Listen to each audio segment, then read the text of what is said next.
I'm going to start off the audit committee because there's been a change, obviously, with the death of Joey Jacobs. Tremendous loss for MTSU. And it's the chairman's duty to appoint chair people of the committees, and I asked the chair of the audit committee, Pete, to take Joey's spot as finance, and I asked Tom Boyd to take the audit position. But I think it'd be appropriate to have 30 seconds of quiet time to reflect on the tremendous contribution Joey Jacobs made. A quiet man, but a man of action. And we're gonna really miss Joey in hundreds of ways. But let's take a minute or 30 seconds.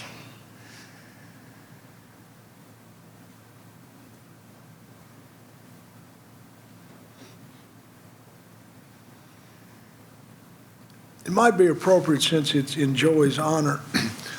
He really watched for people that weren't here in the beginning, he was really cognizant of the clock.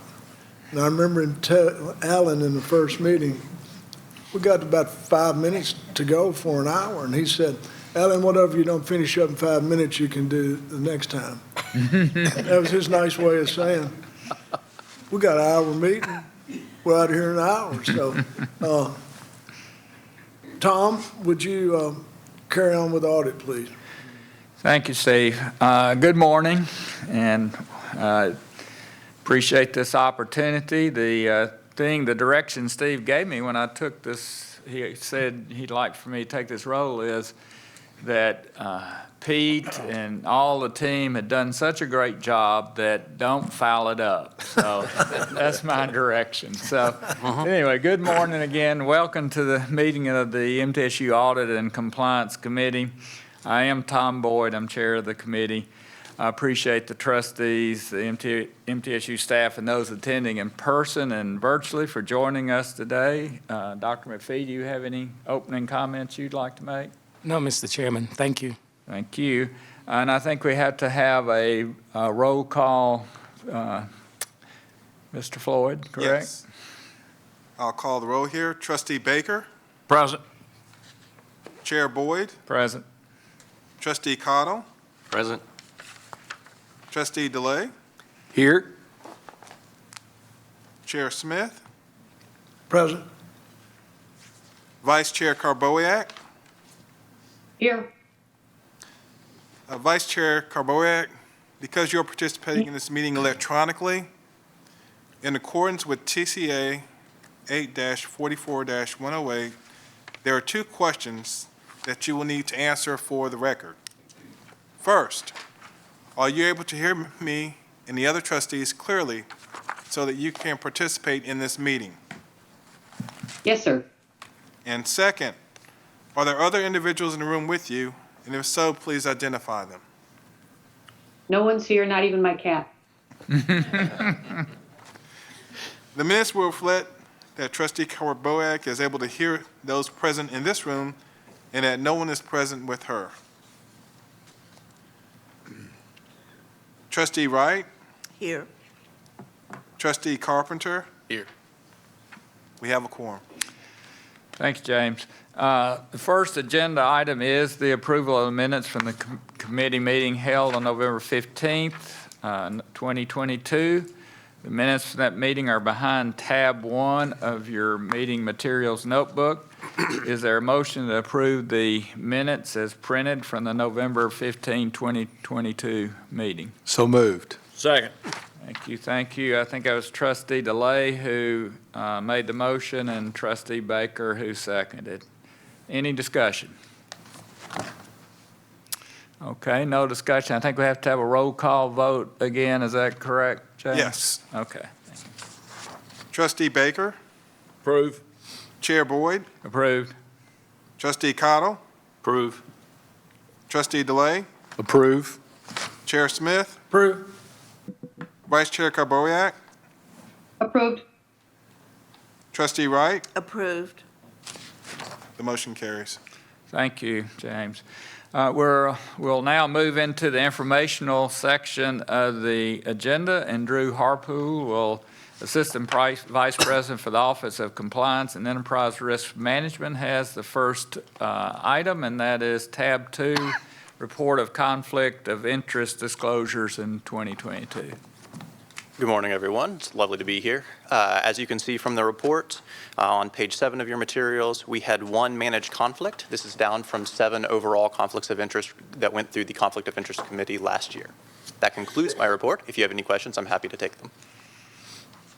Any questions for Drew? Yeah, so I just have a quick question. With respect to the prior year totals of 7, you've got these 3 different categories, de minimis, basically, managing them, and eliminating. Within the prior year totals, were any of those within the it can't be managed, so the employee needed to eliminate them? Do you know? And if it's too much trouble to find out, if you could just follow up maybe. I can absolutely follow up. I believe one of them was in the eliminate category from prior year, but I'll absolutely follow up and get you that information. Thank you. Any other questions? All right, don't believe so. Thank you, Drew. Thank you all. The next item behind tab 3 of your notebooks on the agenda is a review of the President's Statement of Disclosure of Interest for 2023, which is an informational item. Ms. Snodgrass, our interim Chief Audit Executive, will present the information.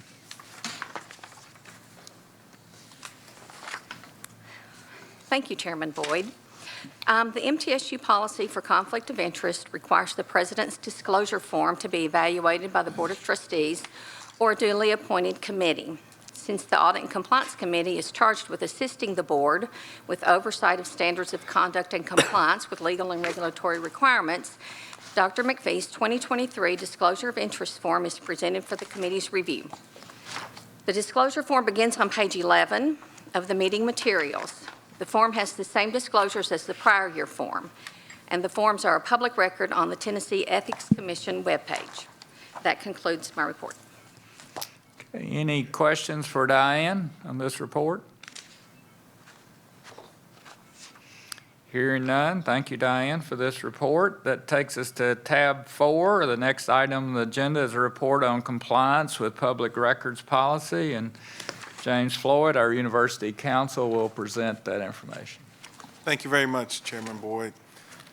Consistent with Policy 120 Public Records, excuse me, in tab 4, you will find a summary report of the public records request that the university received this past calendar year. In sum, the university received a total of 126 requests, which is actually a reduction from last year where we received 155. If there are any questions, I'll be glad to answer them. Questions for James? Hearing So a none. process question. Sorry. Just a quick question in terms of process, Council Floyd. With respect to those that have been denied, are there rights of appeal for that denial? Sort of just curious, and if there are, how many of those would still be pending? No, there are not rights for denial. I can say that the basis for those denials varies. It could be that the individual is not a Tennessee citizen and records only available to Tennessee citizens. It could be that the records do not exist. So there are a range of reasons for those denials, but there are not any appeal rights. Thank you. Thank you, Chris. Any other questions for James on this report? Well, I have one just to educate myself. So I'm asking, but I assume there's a written procedure on how you ask for these. Yes, we have a form available for individuals to submit. They may also, they're not required to use the form. They can also, for example, email my office, and we respond accordingly. Okay, good questions. Anything else for James? All right, hearing none, thank you, James, for that report.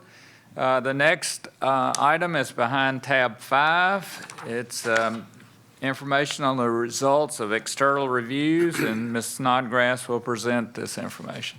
Thank you, Chairman Boyd. The meeting materials include 4 summaries of reports that were issued by external agencies since the last meeting. The first one is the Comptroller of the Treasury issued the annual financial and compliance audit for the fiscal year ending June 30th, 2022.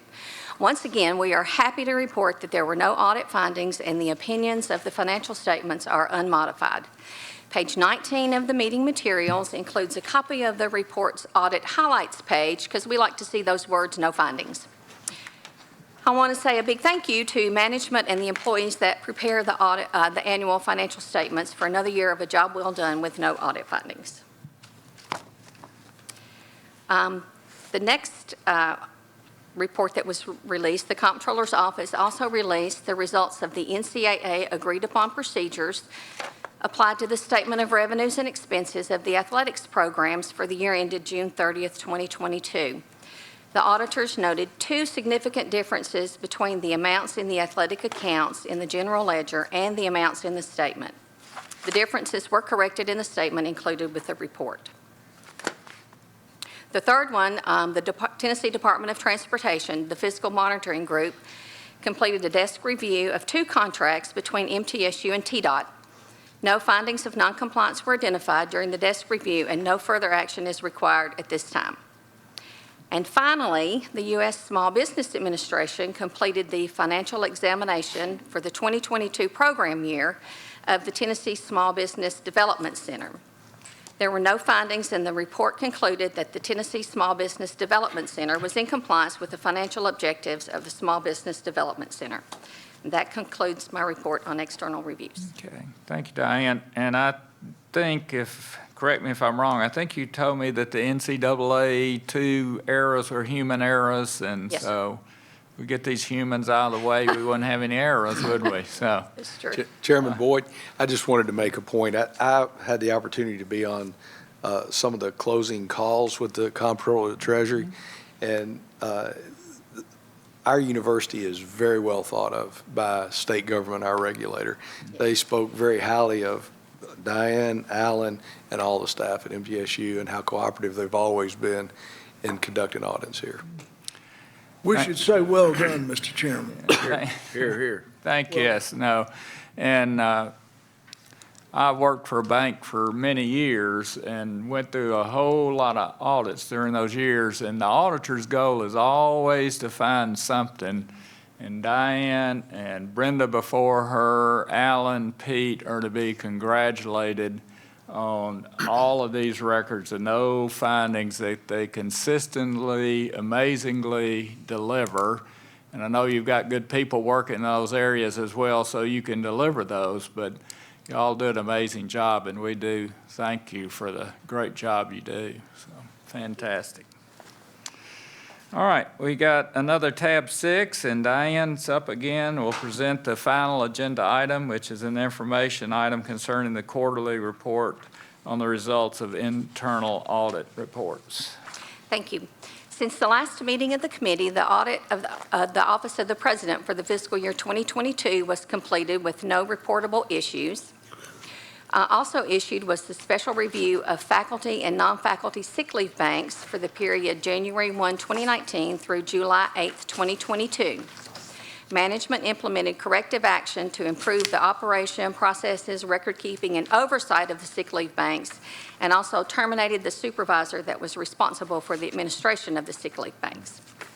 The status of the 2022 audit plan is on page 23 of the meeting materials. And that concludes my report. Okay, thank you again, Diane. Questions to Diane concerning this report?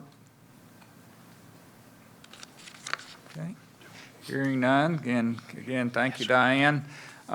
This within our public session of the audit committee. Any closing remarks, Mr. Chairman, Mr. President? No, Mr. Chairman. All right, so we'll adjourn the public session and we will move into the executive session, please. And With that, there'll be no other business items will be considered during this non-public session. The public meeting of the Audit and Compliance Committee is adjourned, and now I must ask that everyone other than the board members, the president, our interim chief audit executive, the internal auditor, and our legal counsel must ask you to leave the room now.